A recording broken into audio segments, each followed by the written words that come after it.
Hola a todos, bienvenidos a mi nuevo podcast. Yo soy Víctor Romero y hoy les voy a presentar sobre un tema que nos afecta a todos en el Ecuador. Hoy les voy a hablar sobre la crisis energética. Entonces, ¿alguna vez te has preguntado qué pasaría si tuviésemos energía en nuestros hogares a pesar del corte de luz? Bueno, esa es una pregunta que yo me he estado planteando hoy. Y para resolverla, he investigado cómo tener energía eléctrica en un corte de luz utilizando baterías solares de respaldo. Este es un tema que nos afecta a todos, especialmente en estos tiempos de crisis energética.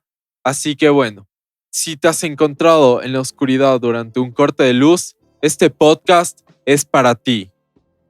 En los últimos años, el Ecuador ha sufrido una mala gestión en los sistemas energéticos del país. No se han tomado suficientes medidas de prevención de problemas y como resultado, cuando llegó el fenómeno del Niño al país, caímos directamente en una crisis energética. Esta crisis ha afectado a todos los ecuatorianos, desde los más grandes hasta los más pequeños, desde las ciudades más grandes hasta las comunidades rurales más pequeñas.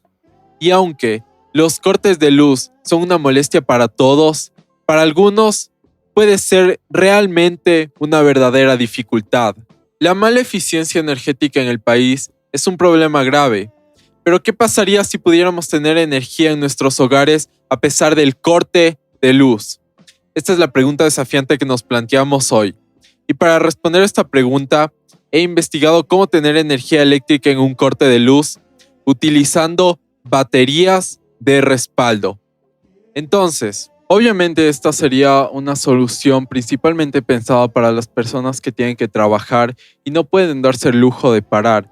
Pero en cambio las personas que, por ejemplo, de pronto no tienen el corte de luz en un horario que les interrumpa demasiado o que no les moleste mucho, estas personas de pronto sí podrían aguantarse las 2 horas de corte de luz diario, pero una persona que trabaja no. Entonces, este tipo de personas tendrían que implementar esta solución. Para hacerlo, se va a necesitar una pequeña inversión inicial que básicamente sería comprar estas baterías de respaldo.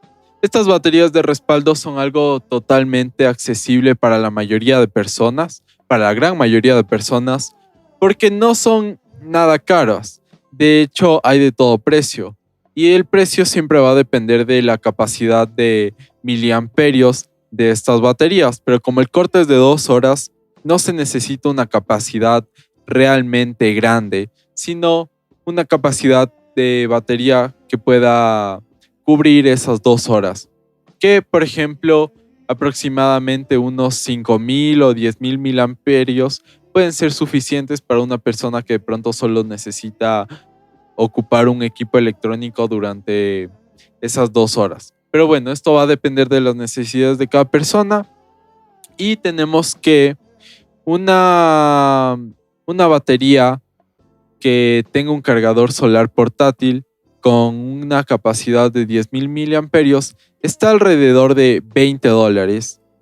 Entonces, esto para aplicarlo en un hogar es muy sencillo. Simplemente es tomar estas baterías, ponerlas en algún lugar que no moleste y que obviamente pueda recibir el sol y dejar que se cargue. Y a la hora en la que se va la luz, esta batería simplemente se activa y se conectan ahí todos los dispositivos que necesiten energía.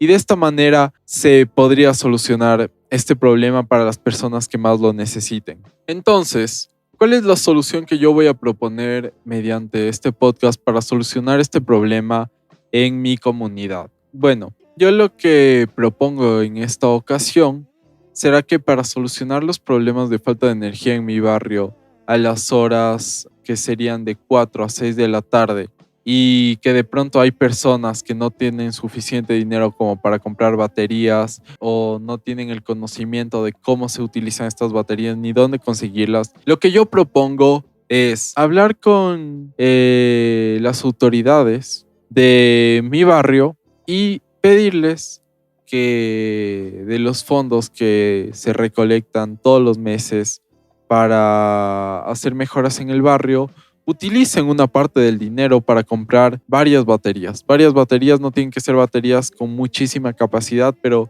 que compren varias baterías y que simplemente las tengan en un espacio donde les llegue el sol, y que el momento en el que una persona necesite una batería, simplemente pueda acercarse a este sitio donde las baterías se están recargando y solicitar la batería. Esta batería se le entrega a la persona, pero la persona a cambio tiene que dejar algo que sea muy importante para esta persona, como por ejemplo un documento de identidad. Entonces, de esta manera se podría asegurar que las baterías después sean devueltas, y también se solucionaría el problema de que las personas que más necesitan trabajar no dejen de trabajar por culpa de este corte de luz. Implementar estas soluciones en los barrios del país permitirá que las personas que necesitan trabajar continúen con sus actividades diarias sin interrupciones. Y además, esta solución también contribuirá a la sostenibilidad energética en el país. Y en conclusión, la crisis energética en el Ecuador es un problema grave que requiere soluciones innovadoras. A través de nuestra pregunta desafiante, hemos propuesto una solución que nos permitirá tener energía en nuestros hogares a pesar del corte de luz. Aunque esta solución tiene sus limitaciones, creo que es un paso en la dirección correcta para abordar la crisis energética en el país. Muchas gracias por escuchar. Esperamos que este podcast te haya servido para reflexionar sobre la importancia de la eficiencia energética y las posibles soluciones a la crisis energética en el Ecuador. Nunca se olviden de reflexionar lo importante que es ahorrar energía para formar parte de una sociedad sostenible, y hasta la próxima. La información utilizada para crear este podcast la he sacado del artículo Evolución, vulnerabilidad e impactos económicos y sociales de El Niño en América Latina, escrita por Martínez Rodney. Y además, la información de las baterías la he sacado del artículo Business Week Español, en la que nos habla sobre Panasonic. Presenta la unidad de formación de la próxima generación para el almacenamiento de datos y respaldo de baterías, escrita por Panasonic. Muchas gracias.